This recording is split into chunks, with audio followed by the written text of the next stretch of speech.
बच्चे last class में हम लोगों ने शुरू किया था चैप्टर नंबर 1 और यूनिट 1। यूनिट 1 में क्या पढ़ा आपने? बिजनेस इकोनॉमिक्स का मीनिंग पढ़ा बच्चे। बिजनेस इकोनॉमिक्स का meaning, definition, nature and scope.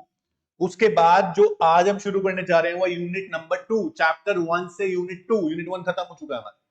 Unit 2 में आज हम जो शुरू करने वाले हैं चैप्टर वो है topic basic problems of an economy, या हम बोलते हैं central problems of an economy. आप सब पढ़ के आ चुके हैं टॉपिक। हाँ, ये थोड़ा ब्रीफ में है, यहाँ पे अभी है। उसके बाद एक टॉपिक और है टाइप्स ऑफ इकोनॉमीज, जो आपने पहले पढ़ा है बट छोटा सा पढ़ा है, ज्यादा डिटेल में नहीं पढ़ा। डिटेल में आपको हम आज पढ़ाएंगे कि basic problems of an economy क्या है। बच्चों आपने जब पढ़ा था तो आपने इस हिसाब से पढ़ा था, मुझे बस लिखना है कि इसमें मेरे को 3 मार्क्स मिल जाए या 4 मार्क्स मिल जाए। आज आप लोग जब पढ़ेंगे तो एक एक लाइन को, एक एक स्टेटमेंट को ऐसे पढ़ेंगे, एक एक कंसेप्ट को ऐसे समझेंगे कि कोई भी एमसीक्यू किसी भी तरह घुमाकर दे दिया तो आप आंसर मार्क कर पाए। तो अब चीजों को ऐसे ही समझना है, लिखने के लिए नहीं, बल्कि किसी भी स्टेटमेंट में से, किसी भी लाइन में से आपसे कैसा भी एमसीक्यू पूछा जा सकता है मेरे बच्चों। तो ध्यान से सुनना। आप सब इंटेलिजेंट हो, सब स्मार्ट हो, बस थोड़ा सा कंसंट्रेशन पावर चाहिए और कुछ भी नहीं चाहिए बच्चे, कुछ भी नहीं चाहिए। बहुत आसान सब्जेक्ट है, बेसिक है। चलिए शुरू करते हैं। Basic problems of an economy and role of price mechanism.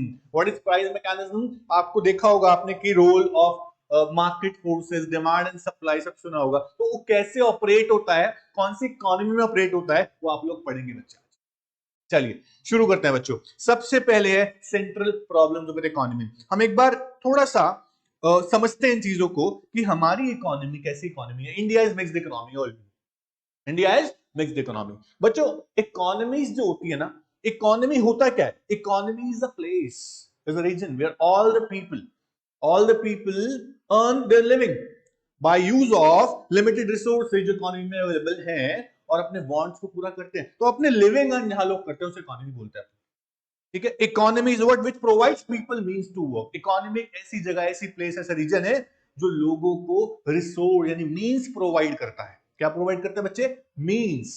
और लोग अपनी लिविंग अर्न करते हैं। इकोनॉमी के अंदर बच्चे ध्यान से सुनना, इकोनॉमी के अंदर जो एक्टिविटीज होती हैं वो किस तरह की एक्टिविटीज होती हैं? जो हर इकोनॉमी के अंदर प्रोडक्शन होगा, राइट है, प्रोडक्शन होगा। ठीक है, प्रोडक्शन के बाद इनकम जनरेट होगी, उसका डिस्ट्रीब्यूशन होगा। क्या होगा? डिस्ट्रीब्यूशन। जब इनकम को डिस्ट्रीब्यूट किया जा चुका होगा तो जिनको इनकम डिस्ट्रीब्यूट हुई, जिनको पैसा मिला, वो लोग उसका डिस्पोजिशन करेंगे। क्या करेंगे? डिस्पोजिशन। एक तरह से मैं बोल रहा हूं, पहले प्रोडक्शन हो रहा है, उसके बाद प्रोडक्शन से इनकम जनरेट हो रही है, उस इनकम को जनरेट करके जिसको दिया जा रहा है, दिया किसको जा रहा है? प्रोडक्शन सेक्टर यानी फर्म सेक्टर बच्चे। फर्म सेक्टर ने यानी प्रोडक्शन सेक्टर ने जब प्रोडक्शन किया तो कुछ फैक्टर सर्विसेज को हायर किया होगा। देखते हैं, अपन लिख के देखते हैं। देखो मैं बोल रहा हूं कि जब प्रोडक्शन सेक्टर ने यानी फर्म सेक्टर ने प्रोडक्शन किया होगा तो कुछ सर्विसेज को हायर किया होगा, जैसे कि लैंड, लेबर, कैपिटल, एंटरप्रेन्योर। ये सारी सर्विसेज प्रोडक्शन सेक्टर को दी किसने बच्चा? प्रोडक्शन सेक्टर को land, labour, capital, entrepreneur service किसने दी? हम बोलते हैं हाउस होल्ड सेक्टर ने दी। सर किसने दी? हाउस होल्ड सेक्टर ने दी। Households are the owners of factor of production. Getting my point? Households are the owners of factor of production. Land आपके पास है, लेबर आपके पास है, एंटरप्रेन्योर सर्विसेज आपके पास, कैपिटल आपके पास। आप लोग की सर्विसेज आप किसको देते हो? फर्म्स को देते हो, प्रोड्यूसर्स को देते हो। तो प्रोडक्शन सेक्टर जब प्रोडक्शन करता है ना, प्रोड्यूसिंग सेक्टर या फर्म सेक्टर जब प्रोडक्शन करता है ना, तो इन सर्विसेज को यूज करता है बच्चे। लैंड, लेबर, कैपिटल, एंटरप्रेन्योर के बिना क्या प्रोडक्शन हो सकता है? क्या नहीं हो सकता है। तो इन सर्विसेज को यूज कर रहा है कौन? यूज कर रहा है फर्म सेक्टर, यूज कर रहा है। और उसके बाद बदले में उनको देगा नहीं देगा? लैंड के लिए रेंट पे करेगा ना। देखो लैंड के लिए क्या पे करेगा बच्चों? लैंड के लिए रेंट पे करेगा, लेबर के लिए वेजेस पे करेगा, कैपिटल के लिए इंटरेस्ट पेमेंट करेगा, और एंटरप्रेन्योर के लिए प्रॉफिट, एक रिवॉर्ड होगा। तो ये सारी क्या है? ये सारी फैक्टर इनकम है। तो पहले प्रोडक्शन हुआ, प्रोडक्शन होने के बाद जो प्रोडक्शन एक्टिविटी से all activities, production, distribution, disposition. Production होने से जो इनकम जनरेट हुआ, उस इनकम को डिस्ट्रीब्यूट किया जाएगा उन लोगों को जिनसे फैक्टर सर्विसेज, फैक्टर सर्विसेज बोले तो लैंड, लेबर, कैपिटल, एंटरप्रेन्योर, जिनसे हायर किया गया था, उन्हीं को अपने इनकम का कुछ पार्ट डिस्ट्रीब्यूट करेगा क्योंकि उनको यूज किया है। तो क्या डिस्ट्रीब्यूट करेगा बच्चे? Rent, wages, interest and profit. इन चारों को बोला जाएगा क्या? Factor payment. Factor payment. Producer के लिए ये फैक्टर पेमेंट, हाउसहोल्ड्स के लिए ये फैक्टर इनकम है। तो जिनको इनकम रिसीव हुआ, वो लोग क्या करेंगे? उस इनकम से एक्सपेंडिचर करेंगे, बोले तो डिस्पोजिशन करेंगे। क्या करेंगे? डिस्पोजिशन। सर सिंपल वर्ड में disposition means expenditure, consumption, expenditure. तो पहले क्या हुआ बच्चा? पहले प्रोडक्शन हुआ, प्रोडक्शन की हेल्प से इनकम को जनरेट किया गया, इनकम जनरेशन। जब इनकम जनरेट किया, इसी इनकम को डिस्ट्रीब्यूट किया गया। क्या किया गया? डिस्ट्रीब्यूट किया गया in form of rent, in form of wages, in form of interest and profit. जिन लोगों को ये इनकम मिला, उन लोगों ने इस इनकम से डिस्पोजिशन किया, मतलब गुड सर्विस पे पैसा खर्च किया, कंजम्पशन किया। बोलेगा consumption, expenditure on goods and services. These all three is called, these all 3 points called production activity, distribution activity and disposition activity. ये 3 एक्टिविटी हर इकोनॉमी में चलता है, प्रोडक्शन, डिस्ट्रीब्यूशन एंड डिस्पोजिशन। अब प्रॉब्लम क्या है?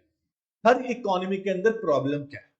जब प्रोडक्शन सेक्टर प्रोडक्शन करता है ना, तो वो देखता है कि जो रिसोर्सेज है वो बहुत लिमिटेड है। रिसोर्सेज लिमिटेड, हम भी पढ़ चुके हैं, अब प्रैक्टिकली पढ़ रहे हैं कैसे अप्लाई करेंगे। प्रोडक्शन के लिए रिसोर्सेज लिमिटेड है।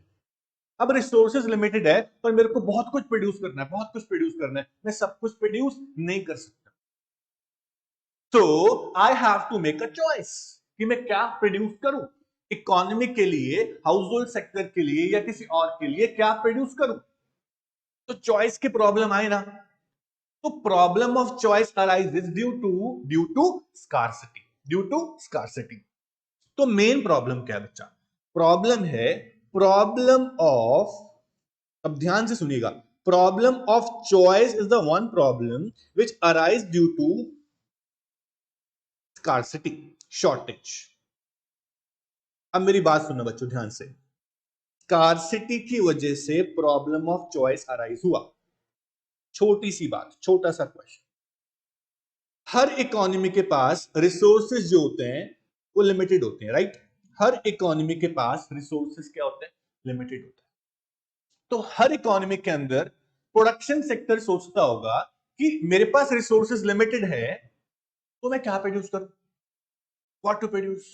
मैं लिमिटेड रिसोर्सेज को कैसे एलोकेट, कैसे डिस्ट्रीब्यूट करूं कि लोगों के मैक्सिमम वांट्स पूरे हो जाए, मेरा वांट भी पूरा हो जाए। तो इकोनॉमी, हर इकोनॉमी डिसाइड करती है कि लिमिटेड रिसोर्सेस को कैसे एलोकेट, एलोकेट मींस डिस्ट्रीब्यूट, लगाया जाए, कैसे लिमिटेड रिसोर्सेस को एलोकेट किया जाए कि मैक्सिमम पॉसिबल वांट्स में पूरे कर पाऊं। तो मेन प्रॉब्लम क्या है? मेन प्रॉब्लम है व्हाट टू प्रोड्यूस नहीं, क्या बनाऊं, हाउ टू प्रोड्यूस नहीं, किसके लिए बनाऊं, फॉर हुम टू प्रोड्यूस भी नहीं। फिर प्रॉब्लम क्या है? सर ही तो पढ़ता था हम, what to produce, how to produce, whom to produce. गलत बोल रहे हैं आप लोग बच्चा। मेन प्रॉब्लम है problem of allocation of resources. क्या प्रॉब्लम है? Problem of allocation of resources. Main problem is that, problem of allocation of resources, कैसे रिसोर्सेस को एलोकेट किया जाए। ठीक है, इसके अंडर आप पढ़ेंगे problem of number 1, problem of what to produce, कि क्या प्रोड्यूस किया जाए, what to produce. Second problem पढ़ेंगे कैसे प्रोड्यूस किया जाए, हाउ टू प्रोड्यूस। उसके बाद थर्ड प्रॉब्लम पढ़ेंगे, क्या पढ़ेंगे बच्चों? फॉर whom टू प्रोड्यूस, किसके लिए प्रोड्यूस किया जाए। Getting my point? Yes sir, very good. What to produce, how to produce, for whom to produce. Sir अब तक हमने 3 प्रॉब्लम पढ़ा क्लास 11 12 में, बचपन में। अगर मैं बोलता हूं कि चौथी प्रॉब्लम भी है, फोर्थ प्रॉब्लम इज दैट, वो क्या है? ध्यान से सुनिएगा, फोर्थ प्रॉब्लम क्या है, सोचिए। फोर्थ प्रॉब्लम अब ये अराइज होता है कि what possible measures should be taken for sustainable development, for growth in future। Present को ध्यान में रखते हुए फ्यूचर की ग्रोथ कैसे हो, ये भी हमको देखना है। बच्चों आज आप लोग रिसोर्स यूज करते हैं, आज आप लोग पेट्रोल यूज करते हैं, एक्टिवा चलाते हैं, गाड़ी चलाते हैं, और चलाते ही जाते हैं, चलाते जाते, रुकता नहीं। कल पेट्रोल नहीं बचेगा, कल पेट्रोल नहीं बचेगा तो आपकी आने वाली जनरेशन, आपकी आने वाली पुश्तें पेट्रोल को यूज कर पाएंगी क्या? नहीं सर। पेट्रोल फ्यूल यूज होता है ना प्रोडक्शन में, कहीं ना कहीं प्रोडक्शन हो पाएगा क्या? नहीं। बच्चे जो रिसोर्सेज दोबारा से प्रोड्यूस नहीं हो सकता है, फिर से जल्दी से तैयार नहीं हो सकता है, उन रिसोर्सेज को हमें बचाना है। हमें आज का कंजम्पशन अपना सेक्रीफाइस करके फ्यूचर के लिए बचाना है। फ्यूचर जनरेशन, आज डेवलपमेंट हो रही है, आज ग्रोथ हो रही है, कल भी होनी चाहिए। हम सेल्फिश है क्या? हम सेल्फिश है, हम बहुत सेल्फिश है नहीं? हमें सेल्फिश नहीं बनने का। हम सेल्फिश बनेंगे तो कल की ग्रोथ डेवलपमेंट नहीं हो पाएगी। हमें आज का अपना पर्सनल कंजम्पशन को सेक्रीफाइस करके, कुछ ना कुछ सेक्रीफाइस करके फ्यूचर की ग्रोथ डेवलपमेंट पे ध्यान देना है। ये है चौथा प्रॉब्लम कि कैसे दें, कैसे करें, पढ़ेंगे इस प्रॉब्लम को। ठीक है बच्चा, ये प्रॉब्लम ध्यान से सुनना, सस्टेनेबल डेवलपमेंट की प्रॉब्लम भी फोर्थ प्रॉब्लम आता है रिसोर्स एलोकेशन में, क्योंकि आज के रिसोर्सेज को सेक्रीफाइस करना पड़ेगा कल के लिए, तो आज प्रॉब्लम हुआ ना, बिल्कुल हुई। चलो बच्चों, तो इकोनॉमी क्या है पता चल गया, रिसोर्सेज क्या है लास्ट क्लास में किया, मींस बोलते हैं लिमिटेड होते हैं, वांट्स क्या है पता है, अनलिमिटेड होते हैं, नेवर एंडिंग होते हैं, अलग अलग क्रेडिटी होती है अलग अलग वांट की। फिर पढ़ा हमने आज कि इकोनॉमी के अंदर मेन प्रॉब्लम क्या है। प्रॉब्लम है problem of allocation of resources. Arise क्यों होती है? क्योंकि अराइज क्यों होती है? क्योंकि रिसोर्सेज जो है हमारे पास वो कैसे हैं बच्चों? रिसोर्सेज, रिसोर्सेज आर लिमिटेड, और जो वांट्स हमारे पास हैं, हमारे वांट्स जो हैं दे आर अनलिमिटेड। अब रिसोर्सेज लिमिटेड होंगे, वांट्स अनलिमिटेड होंगे, तो प्रॉब्लम तो आएगी। कौन सी problem? Problem of choice due to scarcity. Scarcity क्या है? Shortage of resources in relation to human wants, limited supply in relation to demand. Okay, तो उसके बाद प्रॉब्लम आता है problem of allocation of resources. Resources को कैसे एलोकेट किया जाए। इकोनॉमी के अंदर एक्टिविटी कौन सी है? Production, distribution and disposition. उसके बाद अब हम पढ़ेंगे कि under the problem of allocation of resources 3 problem कौन सी आती है। What to produce, how to produce, for whom to produce. Sir चौथी आप भूल गए, कौन सी प्रॉब्लम? कि आज के रिसोर्सेज करंट कंजम्पशन को सेक्रीफाइस करके फ्यूचर ग्रोथ कैसे करें। ठीक है, what possible measure should be taken for future growth by sacrificing current consumption. चलो शुरू करते हैं बच्चों, आते हैं एक बार नोट्स पे, नोट्स पे आते हैं बच्चों। सबसे पहली चीज, unit is basic problem of an economy and role of price mechanism. शुरू करते हैं बच्चों। सबसे पहला है central problem of an economy, production, production, distribution and disposition. 3 चीज ध्यान दीजिएगा, production number 1, distribution number 2, disposition number 3। Production means production, conversion of inputs into output. Distribution means how resource are distributed, या फिर हाउ हम बोलेंगे कि income, factor income जो generate होता है प्रोडक्शन से, उनको कैसे फैक्टर ऑफ प्रोडक्शन को डिस्ट्रीब्यूट किया जाए, लैंड को कितना रेंट देना है, लेबर को कितने वेजेस देने हैं, कैपिटल के लिए कितना इंटरेस्ट पे करना है, एंटरप्रेन्योर को कितना रिवॉर्ड देना है एज अ प्रॉफिट। ये चारों प्रॉब्लम है। कौन सी problem? Problem of distribution. Okay, next is, उसके बाद जब हाउस होल्ड सेक्टर को इनकम मिलेगी तो वो कैसे खर्च करेगा, कौन सी गुड्स पे खर्च करेगा, प्रॉब्लम। हर सोसाइटी को प्रॉब्लम फेस करनी पड़ती है, चाहे वो हाउस होल्ड हो, चाहे वो फर्म्स हो बच्चे, चाहे वो गवर्नमेंट हो। तो production, distribution and disposition of economy, sorry, of goods and services is a basic economic activity, are the basic economic activities of life. In the course of these activities, every society has to face what, बच्चा ध्यान से पढ़ना, has to face scarcity of resources. उसके बाद बोलता है because of this scarcity every society has to decide how to allocate the scarce resources. ध्यान से बच्चों, how to allocate the scarce resources. उसके बाद तीन प्रॉब्लम हमारे पास आती है। कौन सी तीन प्रॉब्लम? ध्यान से सुनिएगा। तीन problem, what to produce, how to produce, for whom to produce. Number 1, number 2 and number 3. बच्चों नंबर 4 प्रॉब्लम लास्ट में पढ़ेंगे हम। तो सबसे पहले है these problems are called central problems because these are the most basic problem of an economy, of every economy, and all other problems revolve around them. Number 1, अब देखो जो बात आपको मैंने बोली थी वो बात क्या है या नहीं? Allocation of resources. These three problems are studied under the problem of allocation of resources. कैसे resources को allocate किया जाए। अब allocation क्या होता है सर? मीनिंग आपको पता होना चाहिए। Allocation of resources refers to the problem of assigning the scarce resources in such a manner that maximum wants of society are fulfilled. Resource को ऐसे लगाओ कि मैक्सिमम वांट्स पूरे हो सके। एग्जांपल दिया था आपको लास्ट क्लास में, आपके पास 1000 रुपए होते हैं, 2000 रुपए होते हैं, आपको बहुत सारे वांट्स पूरे करने होते हैं। आप वही वांट्स पूरे करते हो जो आपके लिए मोस्ट प्रायोरिटेबल है, मोस्ट प्रेसिंग वांट्स को आप पहले पूरा करते हो। दिस इज व्हाट एलोकेशन, अपने पे लेके जाओ। तो यही चीज है। अब it is important to economize, मतलब कि ऑप्टिमाइज, रिसोर्स को बचाना भी है और वांट्स, सारे वांट्स को पूरा करना भी है। ऐसा हमें कुछ करना है जिसे बोलते हैं एफिशिएंट तरीके से करना है बच्चे, उसे बोलेंगे ऑप्टिमाइजेशन।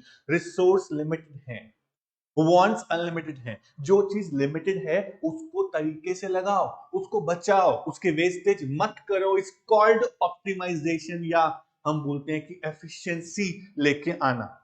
उसके बाद अब हम पढ़ रहे हैं तीन प्रॉब्लम। वो तीन प्रॉब्लम क्या है? वो तीन प्रॉब्लम है हमारी। सबसे पहली प्रॉब्लम है what to produce, then how to produce and then for whom to produce. अब शुरू करते हैं बच्चा। सबसे पहली problem that is what to produce. यहां तक क्लियर है आपको बच्चों? आई होप आपको सब समझ में आ रहा है। बच्चों कहीं कहीं क्या होता है, कभी कभी टीचर का फ्लो बढ़ जाता है। टीचर वहां फ्लो वहां बढ़ाता है जहां टीचर को पता है कि बच्चे के माइंड में जा रहा है, लगातार जा रहा है। अपना माइंड यहां से डाइवर्ट मत करना। अपना माइंड डाइवर्ट यहां से वहां कर दिया, आपका जो मैं बोल रहा हूं समझ घुसेगा नहीं माइंड, है ना? तो माइंड में घुसाना है यहाँ पे, तो आपको ध्यान से सुनना है, माइंड यहीं रखना है, क्लास के सामने रखना है, कुछ रहना चाहिए। चलिए चलो, व्हाट टू प्रोड्यूस। बच्चे व्हाट टू प्रोड्यूस प्रॉब्लम है क्या? What to produce is basically what, कि अगर मेरे पास रिसोर्सेज लिमिटेड है, किसी प्रोड्यूसर के पास रिसोर्सेज लिमिटेड है, वो क्या करता है? वो सोचता है कि मैं क्या बनाऊं, क्या बनाऊं। कंज्यूमर को ये भी चाहिए, कंज्यूमर को वो भी चाहिए, मैं क्या बनाऊं। प्रोड्यूसर सोचता है कि जहां मुझे प्रॉफिट भी हो जाए और जो इकोनॉमी के अंदर नीड भी बहुत ज्यादा है वो प्रोड्यूस करता हूं। तो decision making, then decision making आया। बिजनेस इकोनॉमिक्स पढ़ रहे हैं आप लोग, डिसीजन मेकिंग करना पड़ रहा है ना प्रोड्यूसर को। यही है business economics.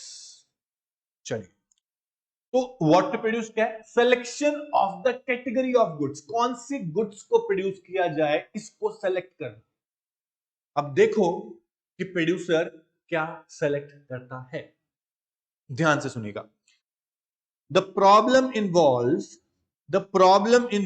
selection of goods and services to be produced and the quantity to be produced of each selected commodity. सिर्फ इतना ही नहीं है कि क्या प्रोड्यूस करना है, ये भी है कि how much to produce.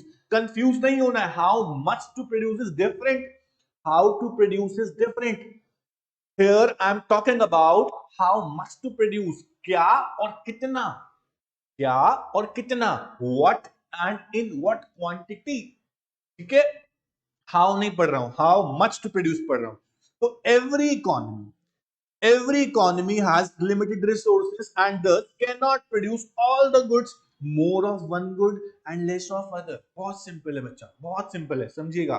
more of one good less of other. क्या मैं सारी गुड्स ज्यादा मात्रा में, ज्यादा क्वांटिटी में प्रोड्यूस कर सकता हूं क्या?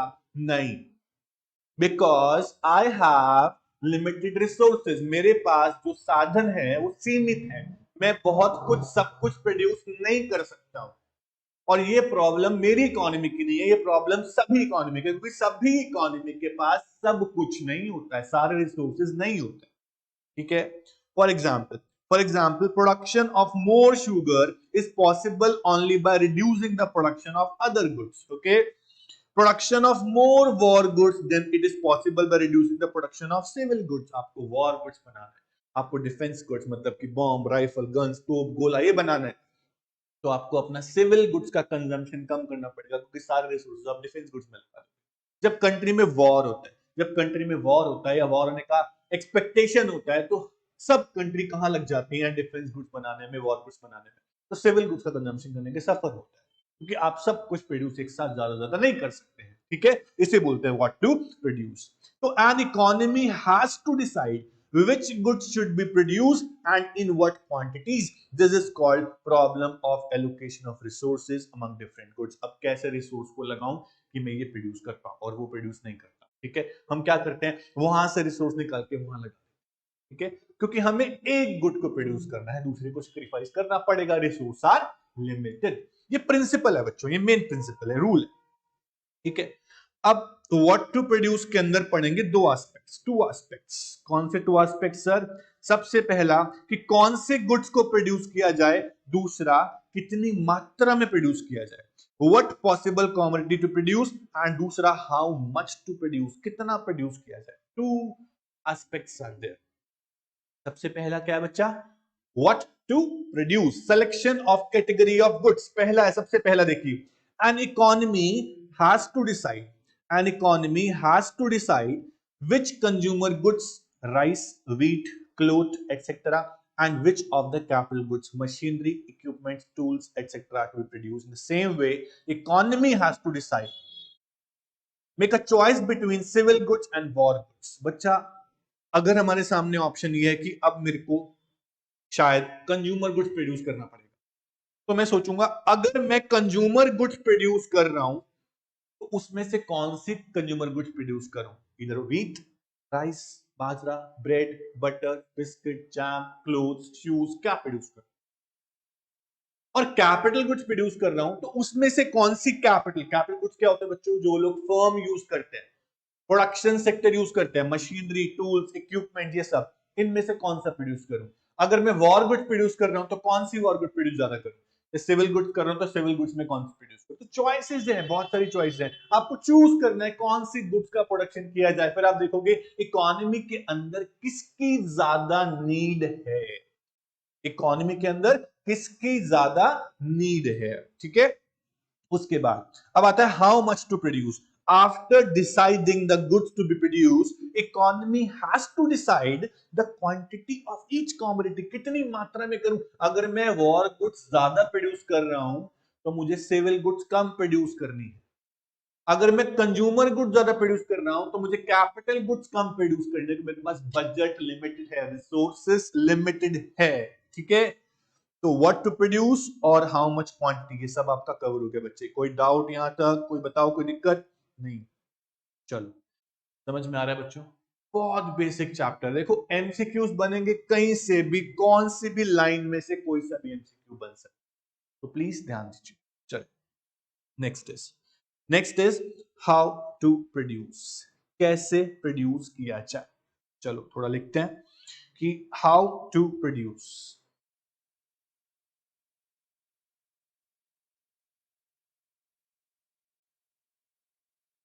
हाउ टू प्रोड्यूस, कैसे प्रोड्यूस किया जाए।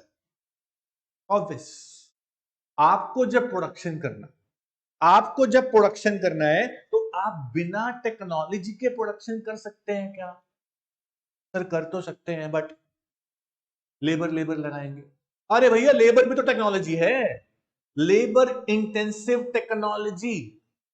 सुना था ना, लेबर इंटेंसिव टेक्नोलॉजी, जहां पे more use of labour and less use of capital is called LIT. There are two types of technology. There are two types of technology. One is labor intensive technology. Okay. Second is capital intensive technology. In short, they are called LIT, labor intensive technique, CIT, capital intensive technique. अब कौन सी technique आप use करोगे, problem ये है। How much to produce, मैं कैसे produce करूं, LIT use करूं या फिर CIT यूज करूं, कैपिटल इंटेंसिव टेक्नोलॉजी यूज करूं। आपको ये डिसीजन लेना है। डिसीजन लेने के लिए आपको एनालाइज करना पड़ेगा, क्या एनालाइज करना पड़ेगा कि आपकी इकोनॉमी के अंदर कौन से रिसोर्सेज ज्यादा है। आपकी इकोनॉमी के अंदर लेबर रिसोर्स ज्यादा है या फिर कैपिटल का रिसोर्स ज्यादा है। आपकी कंट्री वेल डेवलप्ड है या डेवलपिंग है या अंडर डेवलप्ड है। आपकी कंट्री में क्या चीप है, लेबर इज चीपर और कैपिटल इज चीपर। आप एनालाइज करोगे, उसके बाद डिसाइड करोगे कि मैं कौन सा चूज करूंगा। You have to choose the most efficient technique, cost efficient technique. Most efficient technique, आप वो टेक्निक है, most efficient technique refers to that technique जिसमें आपकी कॉस्ट मिनिमाइज होती है बच्चा, आपकी कॉस्ट मिनिमाइज होती है और आपका आउटपुट जो आता है वो मैक्सिमाइज होके आता है, उसे बोलते हैं हम कॉस्ट एफिशिएंट टेक्निक। क्वेश्चन बन सकता है बच्चों। तो अभी हम बात करते हैं कि LIT क्या है, लेबर इंटेंसिव टेक्निक क्या है, जहां पे आपका मोर यूज ऑफ लेबर है, ठीक है, और लेस यूज ऑफ कैपिटल है। More use of labour and less use of capital. CIT क्या है बच्चों, more use of capital, more use of capital and less use of labour, less use of labour. आप हमेशा वो technology choose करेंगे जो आपको लग रहा है कि मेरे लिए टेक्नोलॉजी कॉस्ट एफिशिएंट है, जिसमें मेरी कॉस्ट कम आएगी। तो आपको कॉस्ट एफिशिएंट टेक्नोलॉजी फॉलो करनी है, चूज करनी है। डिपेंड करता है आपकी इकोनॉमी के अंदर, आपकी इकोनॉमी कैसी है। अगर आपकी इकोनॉमी है डेवलप, आपकी इकोनॉमी डेवलप्ड है, ओके, अगर आपकी डेवलप्ड इकोनॉमी है तो आप हमेशा यूज करते हैं कैपिटल इंटेंसिव टेक्निक, क्योंकि वहां पर जो कैपिटल है वो चीपर है, ठीक है, कैपिटल इज चीपर। और जो लेबर है वो शॉर्टेज में होता है तो महंगा भी होता है, ठीक है। तो आप लोग को सस्ता क्या पड़ता है, आप लोग को सस्ता वो पड़ता है कि आप कैपिटल यूज करें क्योंकि वो चीपर है, अबाउंडेंट में है।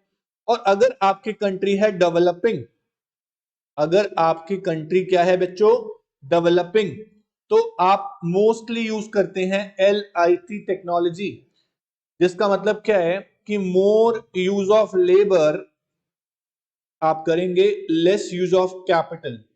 और लेबर का यूज ज्यादा क्यों कर रहे हैं, क्योंकि आपके पास जो लेबर है वो चीपर है, तो आपके लिए कॉस्ट एफिशिएंट टेक्नोलॉजी कौन सा हुआ? LIT। डेवलप कंट्री के लिए कौन सा हुआ?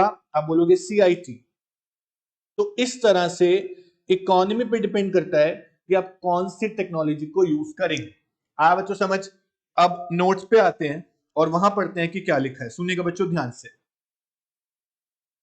In labour intensive technique, more labor and less capital. In capital and technology, use of more capital, less labor utilization. चलिए शुरू करते हैं अब यहाँ पे कि नोट्स में क्या लिखा है, ध्यान से पढ़िएगा बच्चों। The problem refers to selection of technique to be used for production of goods and services. इस प्रॉब्लम का क्या मतलब है कि selection of technique. What to produce में क्या था बच्चों? व्हाट टू प्रोड्यूस में ये था selection of category of goods to be produced. यहां पे है सिलेक्शन ऑफ टेक्निक, कौन सी टेक्निक को यूज किया जाए। ठीक है, तो technique we mean which particular combination of inputs using different technology of production. Sorry, we mean which particular combination of inputs to be used. Generally, techniques are classified into categories, LIT and CIT. बाकी आपको पता लग गया LIT क्या होते हैं, CIT क्या होते हैं। तो this selection of technique is made with a view to achieve the objective of raising the standard of living of people to provide employment to everyone.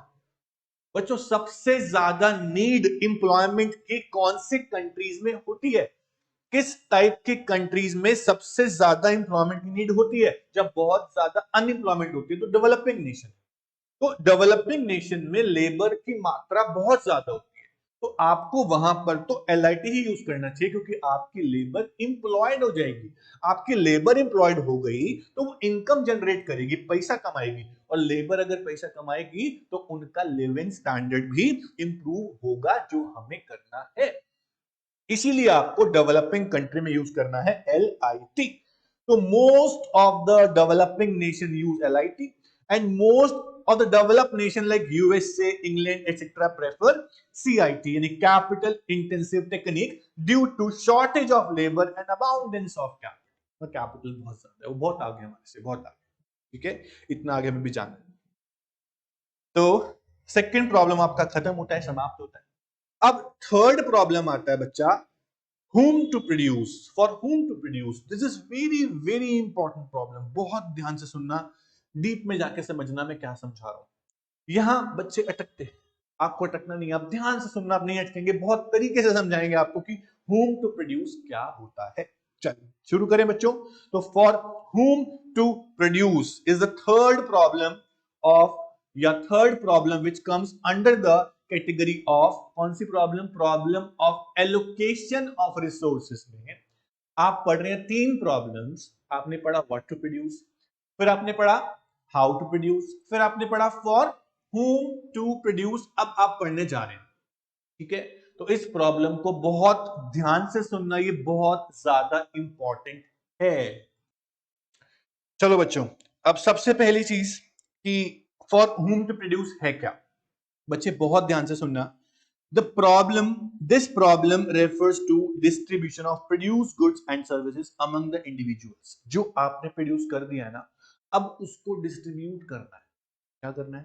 Distribute. यहां एक बात और भी है कि प्रोड्यूसर सोचता है मैं बना किसके लिए रहा हूं, अल्टीमेटली मेरा कंज्यूमर कौन होगा। बच्चों बहुत ध्यान से सुनना कि जब प्रोडक्शन कर देंगे, प्रोडक्शन जो इनकम जनरेट होगा, प्रोडक्शन करने से जो इनकम जनरेट होगा, मैंने आपको तीन एक्टिविटी बताई थी।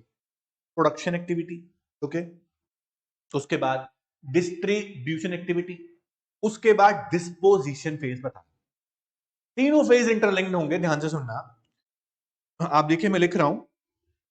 सबसे पहली चीज हम लिखते हैं प्रॉब्लम का नेम, जो कि है third problem, for whom to produce.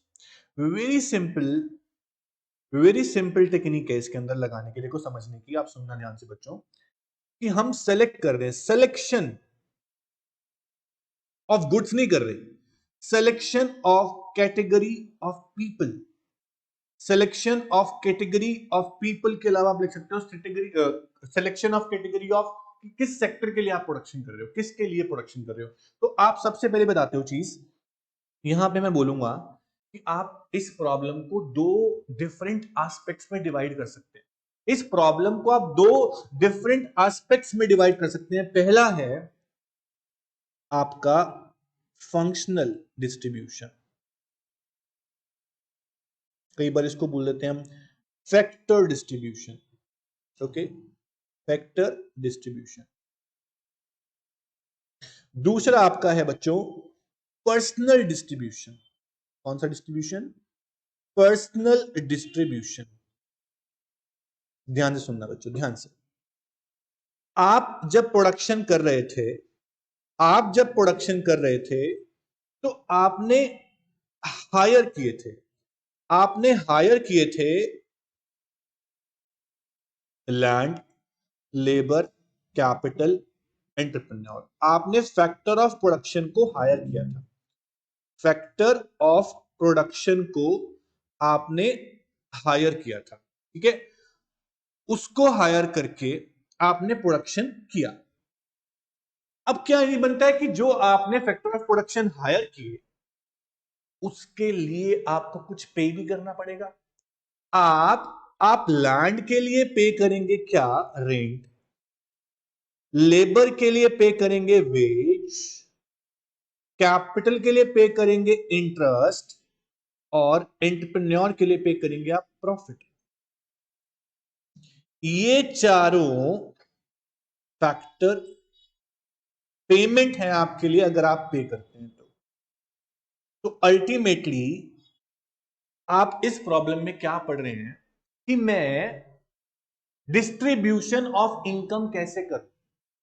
मैंने जब प्रोडक्शन किया, प्रोडक्शन हो चुका, अब मैं सबसे पहले उस प्रोडक्शन में से फैक्टर ऑफ प्रोडक्शन को डिस्ट्रीब्यूशन करूंगा, अपने प्रोडक्शन का वो शेयर जो मैंने कमाया है। बच्चों प्रोड्यूसर के माइंड में सबसे पहले यही आता है कि आपने प्रोडक्शन कर दिया, अब जो इनकम जनरेट हुई उसमें से आप डिस्ट्रीब्यूट कर रहे हो। क्या डिस्ट्रीब्यूट कर रहे हो? फैक्टर इनकम्स को in form of rent, wages, interest and profit. किसको? Owners of factor of production को। तो सबसे पहले आप उनके लिए प्रोडक्शन कर रहे हो बच्चों। अगर आप एक प्रोड्यूसर हो, सोचो आप प्रोड्यूसर हो, मेरी बात ध्यान से सुनना, समझ में आ जाएगी आपको ये प्रॉब्लम। अगर आप प्रोड्यूसर हो और आपने प्रोडक्शन कर दिया, आपने लेबर का यूज किया, yes sir no? Yes sir किया। आपने कैपिटल भी यूज की, बाहर के लोगों की, आपने उनकी एंटरप्रेन्योर सर्विस भी यूज की, ठीक है, कैपिटल भी आपने यूज किया। तो उसके बदले में आप उनको जब पे करेंगे तो कब करेंगे? जब आपके पास पैसा आएगा, आप उनको डिस्ट्रीब्यूट करेंगे कि नहीं करेंगे? तो हम पढ़ रहे हैं फॉर हुम टू प्रोड्यूस, हम किसके लिए। इस प्रॉब्लम का एक और नाम है बच्चों, इस प्रॉब्लम का एक और नाम है, वो क्या है? Problem of distribution, problem of distribution, ठीक है। तो डिस्ट्रीब्यूशन आप किस चीज का कर रहे हैं? अभी आप कर रहे हैं फैक्टर इनकम का डिस्ट्रीब्यूशन, जो आपने कमाई है। आप लेबर को वेज दे रहे हैं, कैपिटल के लिए इंटरेस्ट पे कर रहे हैं, ये डिस्ट्रीब्यूशन है। तो अब प्रॉब्लम क्या है सर? दे तो देंगे, प्रॉब्लम ये है कि हाउ मच टू डिस्ट्रीब्यूट, कि कितना कितना दें, लैंड को कितना रेंट दें, लेबर को कितने वेज दें, कैपिटल के लिए कितना इंटरेस्ट पे करें, ये प्रॉब्लम है। तो आपको उतना डिस्ट्रीब्यूट करना है। उसका सॉल्यूशन क्या है? आपको उतना डिस्ट्रीब्यूट करना है जितना उनका कंट्रीब्यूशन था प्रोडक्शन में, उतना आप डिस्ट्रीब्यूट करोगे। उसे बोलते हैं प्रॉब्लम ऑफ फंक्शनल डिस्ट्रीब्यूशन। ये दूसरा एस्पेक्ट नहीं है, पहला एस्पेक्ट चल रहा है अभी। पर्सनल डिस्ट्रीब्यूशन पे नहीं आया मैं, ये पहला एस्पेक्ट था। एक बार पहले एस्पेक्ट को समझते हैं, ठीक है, दोबारा से। तो आपने प्रोडक्शन किया, प्रोडक्शन किसके लिए करना है? प्रॉब्लम तो ये थी। अल्टीमेटली आप किसके लिए कर रहे हो प्रोडक्शन? का आंसर देता हूं मैं। फॉर हुम टू प्रोड्यूस, मतलब प्रोडक्शन आप कर रहे हो, किसके लिए कर रहे हो?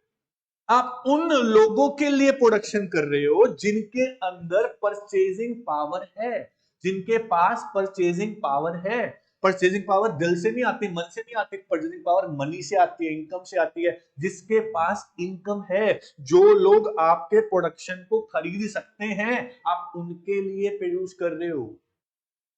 Who have the capability to buy, आप उनके लिए प्रोड्यूस कर रहे हो, ठीक है, जो खरीद सकता है आप उनके लिए प्रोड्यूस कर रहे हो। And it depends upon income of people, किसके पास कितना पैसा है।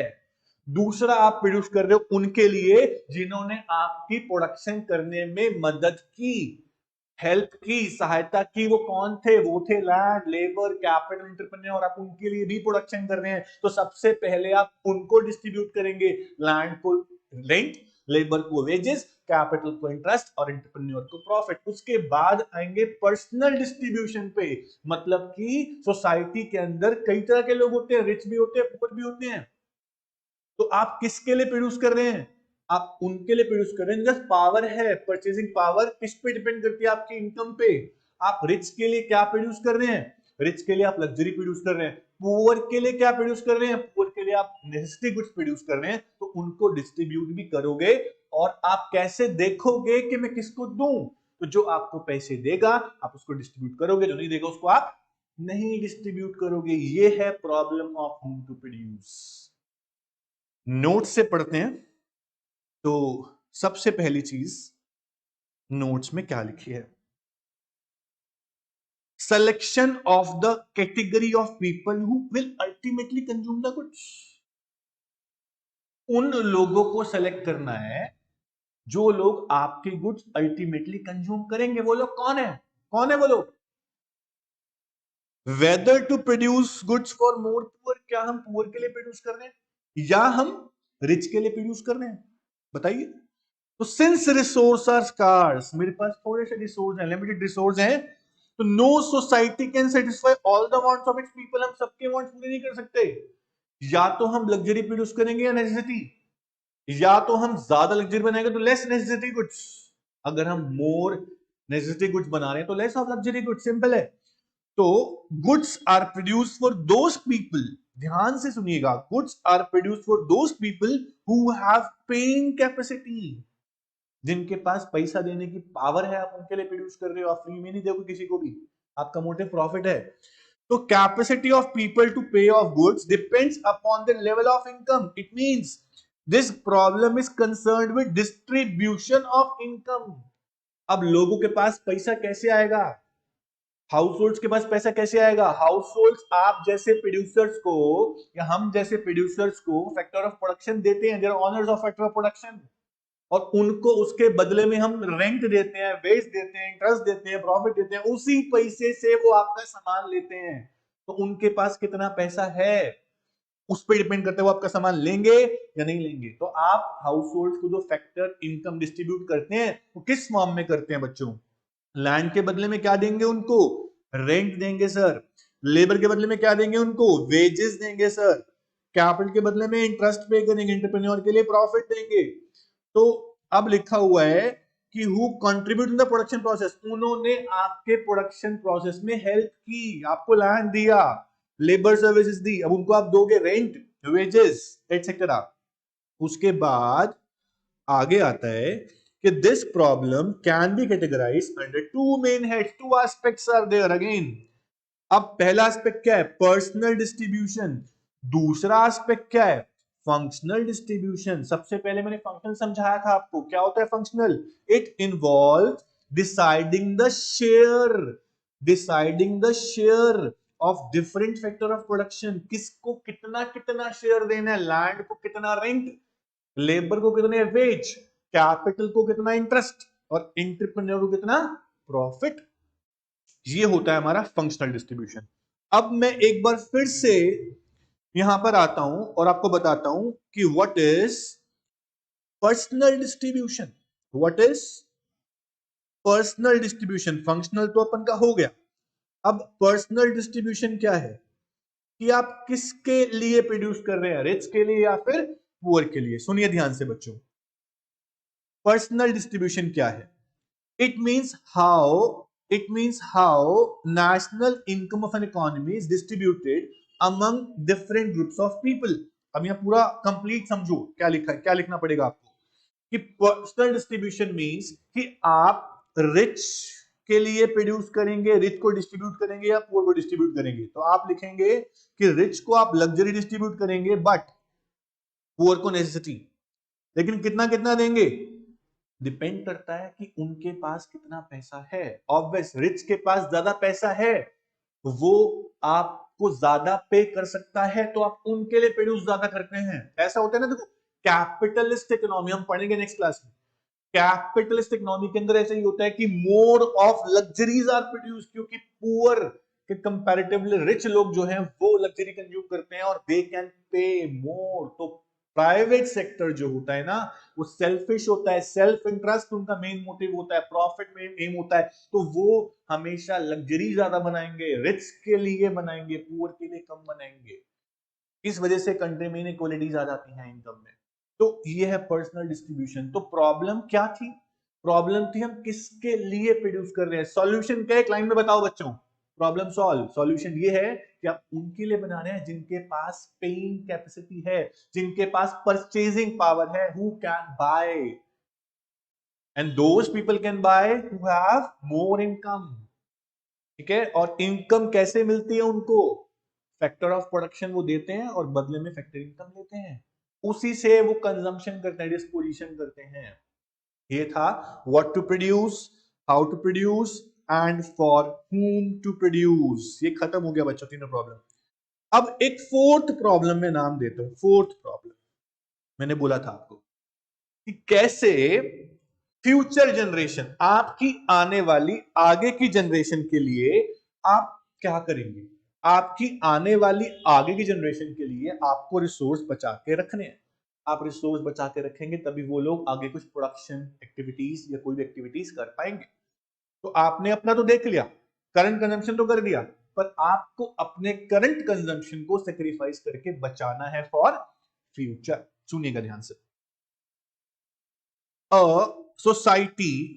A society would not like to use all its scarce resources for current consumption only. पहले ही रिसोर्स लिमिटेड है, अगर आप उसको वेस्ट कर देंगे आज के कंजम्पशन के लिए, तो कल के लिए तो कुछ भी नहीं बचेगा बच्चों। कल के लिए बचाना है, अपने फ्यूचर जनरेशन के लिए ही सोच लो।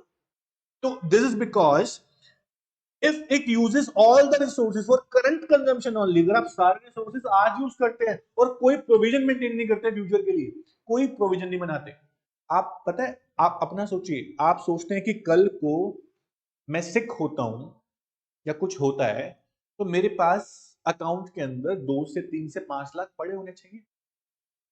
कल को इमरजेंसी आ गया तो मैं यूज कर पाऊंगा। यही चीज हम फ्यूचर के बारे में क्यों नहीं सोचते कि हम आज अपने लिए तो बचा रहे हैं, उनके लिए कौन बचाएगा, वो भी एक प्रॉब्लम है, उसके बारे में नहीं सोचते। ये आपने पहले प्रॉब्लम पढ़ी भी नहीं है ना, तो अब पढ़ रहे हैं कि प्रोविजन हम बनाते ही नहीं है फॉर फ्यूचर। तो दिस इंप्लाइज दैट इनकम और standard of living of people would remain stagnant. Stagnant मतलब कि लो रेट पे, ग्रोथ रेट बिल्कुल स्लो होना। तो अगर आप आज रिसोर्स नहीं बचाएंगे तो कल का फ्यूचर कैसा रहेगा, कल की ग्रोथ नहीं हो पाएगी, है ना। तो the level of living may actually decline. Therefore, society has to decide how much saving and investment should be made for future progress.